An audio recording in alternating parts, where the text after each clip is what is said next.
lack of acting responsibly with the stewardship of tax dollars. And when we don't budget for emergencies, we ought to offset them, and they ought to be emergencies, not recurring operating expenses for housing or defense or whatever else. But we're not going to get there overnight and in time to save the lives, literally, of our friends who, by no fault of their own, their lives have been utterly destroyed by a natural disaster.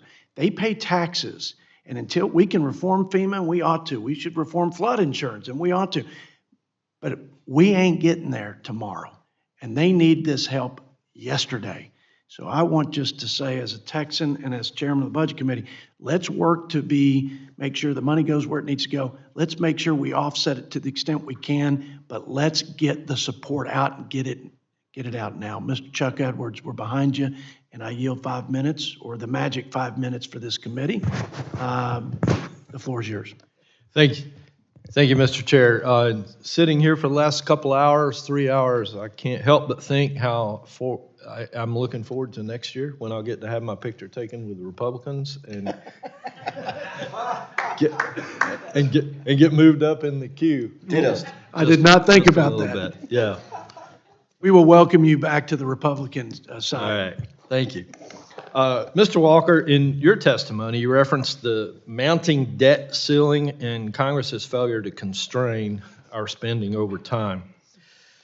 While you point to a constitutional amendment as a potential solution, I find the greatest contributor to our out-of-control spending is a lack of accountability in our current budget process. It's hard to imagine what $6 trillion looks like, especially if that funding is packaged together instead of passed as 12 standalone bills. In addition, the debt ceiling is only addressed on an as-needed basis. So members could go for multiple terms or retire without having to raise the ceiling for their previous spending decisions. Ultimately, members of Congress are able to vote for high spending packages with few repercussions from the American people.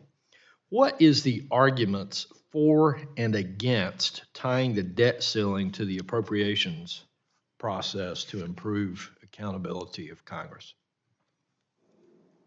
Well, first, let me tell you, I think the debt ceiling is a dismal failure. We're the only major country on earth that has a nominal debt ceiling. It hasn't constrained spending. It hasn't constrained mounting debt levels. It ought to be repealed, and it ought to be replaced with a constitutional amendment that focuses on what matters the most. How much debt do you have as a percentage of the economy? And why do I say that? Because it's pro-growth, because if you grow the denominator faster than the numerator, you're making progress, even if the numerator is going up. By the way, that's what we did after World War II, okay? And secondly, it doesn't tell the Congress how to solve the numerator problem. It doesn't say how much of it is mandatory spending, how much of it is discretionary spending, how much of it is revenue. You're going to have to do all of that, okay? It doesn't tell you how to do that, but it says you just got to do it. And if you don't do it, there's a consequence. So, you know, we need more fundamental reform in this area, including understanding the difference between capital budgets and operating budgets, you know, including needing to pass the budgets on time, the appropriations on time. I'm 73 years old, although my doctor tells me I'm more like 53. I hope she's right. You know, the fact is you know how many times in my lifetime we've passed all the appropriations bills on time? 4. It's an F minus. And so I think I hear you saying we should just eliminate the debt ceiling argument. But you have to replace it. You have to replace it. You know, the debt ceiling was supposed to constrain debt, right? And by the way, it goes all the way back to World War I, where we started having a problem.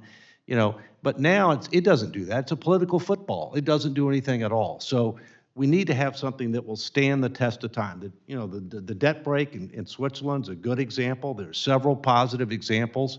But what really matters is how much debt as a percentage of the economy, how much interest as a percent of the budget, you know, what percentage of the budget is mandatory. Last thing on this, in 1913, you know what percentage of the budget was mandatory? 3%.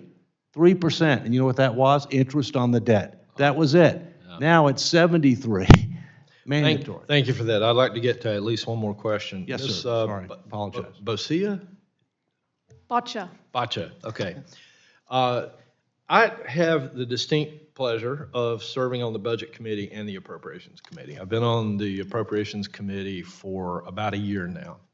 One of my particular frustrations, while I believe that the Appropriations Committees, the various subcommittees, are ultimately the folks that can best hold federal agencies accountable for their spending, I find it frustrating with two-year terms and oversight meetings where every member gets a chance to quiz an agency leader for 5 minutes to really hold folks accountable. It seems to me like many times the agency heads are sitting before the members and they're thinking, as long as I can get through this 5 minutes, I'm okay. I'm good for 2 more years. There'll be another Congress.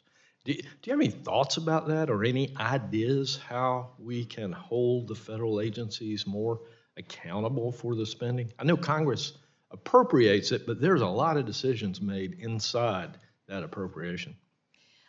Congress needs to work with these agencies throughout the year, not just in those hearings, and needs to heed especially the recommendations of the Government Accountability Office, which does the heavy lifting of figuring out where there are problems with accountability and transparency and what systems need to be upgraded so Congress has more insight into what's happening there, and also demanding more reporting, especially on emergency spending, which is still very much obscure. Thank you, Mr. Chair. I could go on for a long time, but I'm out of time, so I yield. I thank the gentleman from the great state of North Carolina. Again, our prayers are with you and your friends and family back home. Mr. Rudy Yakum. Mr.